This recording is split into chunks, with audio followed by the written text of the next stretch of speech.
So, you have a new game mode for me? Yes, I do, sir. This one's gonna be called Real-Time Arena, where players get to duke it out in a real-time PvP slugfest. Don't we already have a real-time PvP mode in a game where players can duke it out? We do. And don't the majority of players dislike that mode? Well, they don't enjoy real-time PvP, but Real-Time Arena is gonna be different because now we're gonna monetize it. Oh, I like that. I knew you would, and we're introducing something called Mojo's Mayhem, and this way we could bring Mojo to the game. Players want to play as Mojo? Oh no, he's not gonna be playable. We wouldn't want to spend all that time creating another character kit. No, we just wanted the ugliest Marvel character we could think of to host a game mode, so players would focus on him and would ignore how little thought went into all of this. Oh, I do enjoy making money without a lot of thought, so tell me how this Mojo's Mayhem thing is gonna work. Well, I'm glad you asked. You see, players, they'll need to climb to the top of the ratings board every season. There's two ways for them to do it, either through completing objectives or by getting knockouts. Well, that doesn't sound like much of a mayhem-filled slugfest if all you're doing is knocking people out. Why aren't we calling them kills? Hold on, I think I've got it somewhere in here. Oh, yes. Because. Oh, okay, great. So you just pick your best team and try to knock out as many enemies as you can, trying to collect as many ratings tokens as you do. Interesting. And how many points do you get for winning matches? None. Why not? Unclear. Okay then. But if wins don't matter, that means players will just load up a match, put it in auto and do other stuff. That sounds like a terrible idea. Well, I did mention we're gonna make money from it. Oh yeah, I love this idea. I knew you would, sir. And you've been mentioning how you've always wanted a battle pass in Marvel Strike Force. Well, Mojo's Mayhem is the name of the battle pass. Great. And how will we make sure that players will buy this battle pass? Well, first put in unfarmable character shards in the battle pass. You know, players love spending money on unfarmable characters. Oh yes. And we could offer them the normal battle pass, which gives them the shards and gives them some other rewards. And we can offer them a premium battle pass, which will unlock the rewards and put them ahead 30 levels. 2 offers for 1 mode? Wow, wow, wow, wow, wow. Wow. And after players are used to buying one battle pass, we can sell them another battle pass, have it tied to something else like the daily objectives. 2 battle passes, I love it.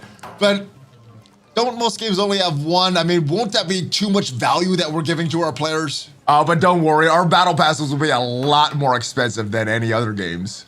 Gotcha. And if they don't like the pricing of our 2 battle passes, we could just release new characters in the battle pass, make them requirements to unlock legendary characters, so players will have to buy them if they want to get the next legendary character. Well, the only thing I like more than 1 new battle pass is 2 new battle passes.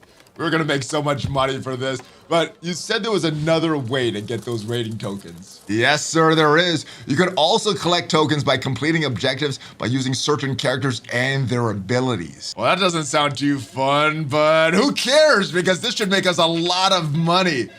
Now, what if the players start complaining that they don't have the characters that they need to do the objectives for? Well, then that player has to spend money to get those characters. Reckless spending is tight. I thought you'd like that. I do. So at the start of the match, you go into the draft. There's no draft. No draft. And how are players going to pick the right team to counter their opponent's team? You don't. Players will go into the match without knowing their opponent's team. Oh, well, that's different than anything we've ever done before. Well, how do you select who you are going to play against? You don't do that either. It's entirely random. Oh, well, how will we keep the matchmaking fair? Well, remember that ad in the newspaper we placed for an experienced top-notch programmer? Was that same day that we placed that ad for the experienced top-notch QA tester? That's the one, sir. Then yes, I do. So did we get anybody? No one for QA testing, but I found a new programmer. Last week I was at the Geek Squad picking my laptop. I saw a guy working there that could type really, really fast, and the manager said his name was Jeff, but everyone was calling him Decimal Point. Why do they call him that? I don't know. Well, okay then. So you hired him? I sure did. Yesterday was his first day, and Jeff is in charge of making the matches fair by pairing up players with similar team powers. Okay, good. That is a relief. So we're eventually going to have to put timers on these matches so they're timed like our normal raids and arena matches, right? Absolutely, sir. We want to make sure these matches go by as fast as possible so players can get those tokens. Well, that sounds great, but what if the other player doesn't make a move? Got it covered. Each player will have a certain amount of time to move before the computer moves for you. And how much time do the players have to move? 10 seconds. Except for the first run, because that's going to be 3 minutes long. 3 minutes? Isn't that a bit excessive? How did you even get to that number?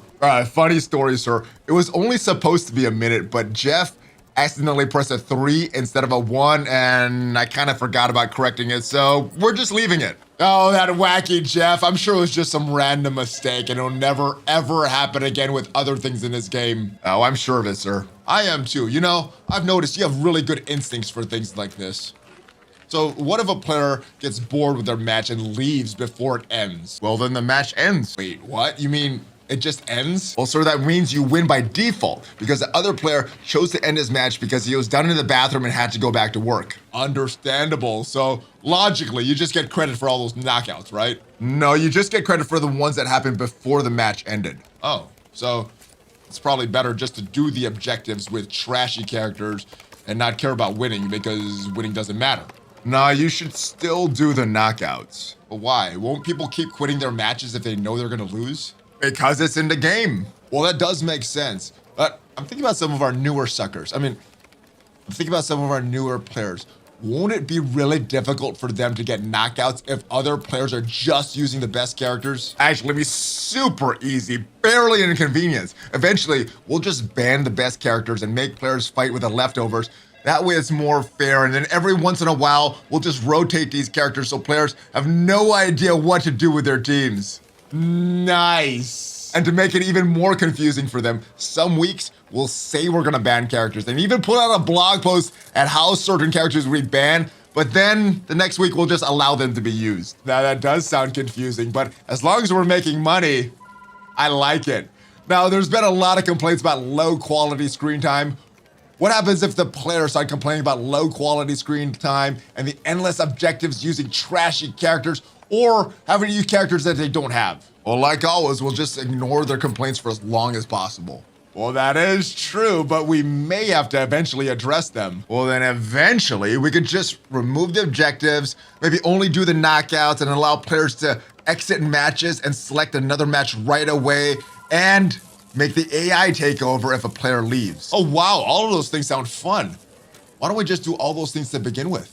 Because I just thought of all those ideas just now. Right, but why can't you just go and change the... Listen, sir, we're gonna go with the endless objectives, match canceling, tying battle pass exclusively to this thing, so I'm gonna need you to get all the way off my back on this thing, okay? Okay then, well, let me get right off of that thing. Oh, and I've got one more contingency plan, just in case I'm way off here and players aren't absolutely in love with this new game mode. What's that? We're gonna add a daily objective that forces players to do real-time arena every single day in order to complete their dailies. That is smart. So even if players dislike the game mode, they still have to play it every day. Oh, but we know they'll love it because who doesn't love completing objectives? Well, I love this new game mode. Yeah, I want to put all of our eggs into this real-time arena basket. This should be the only content we need this year. You know, players, they're never gonna get tired of these real-time arena battles. We'll just keep wanting to play them over and over and over. I don't think any updates to this game mode will ever be needed. Hey guys, I am Paul, aka ValleyFlyin. I hope you guys enjoyed watching this video, had a lot of fun making this video, and as usual, gotta give a few shout outs before we go. First is the brother Nature Boy, who is the awesome writer of this pitch meeting, so make sure you go over to his channel, check it out, check out some of his videos, and give him a subscribe, support his channel. He's an awesome dude, and the original pitch meetings on the Screen Rant channel. Big shout out to Ryan George and all the awesome stuff that he does here. Make sure you check out their channel as well. The links for both channels will be down below. And if you enjoy this, let me know, and hopefully we will do some more of these. Obviously, hit that subscribe button for more Marvel Strike Force content. Hit that thumbs up, it helps the algorithm. And if you want to get notified as soon as a new video goes up, we do at least 5 Marvel Strike Force videos on this channel every week. Hit that notification bell. We also stream on Twitch every morning with the Valley Club in the morning. We do a weekly news update every Thursday on this channel. And every Friday, we live stream the Marvel Strike Force blog posts 4 p.m. Central and whatever time that calculates to, wherever you are in the world. I will see you guys next time. Share this, subscribe, all that good stuff. I'll see you guys next time. Give me that Hulk fist bump before you go. ValleyFlyin out. And I hope you have a great rest of your day.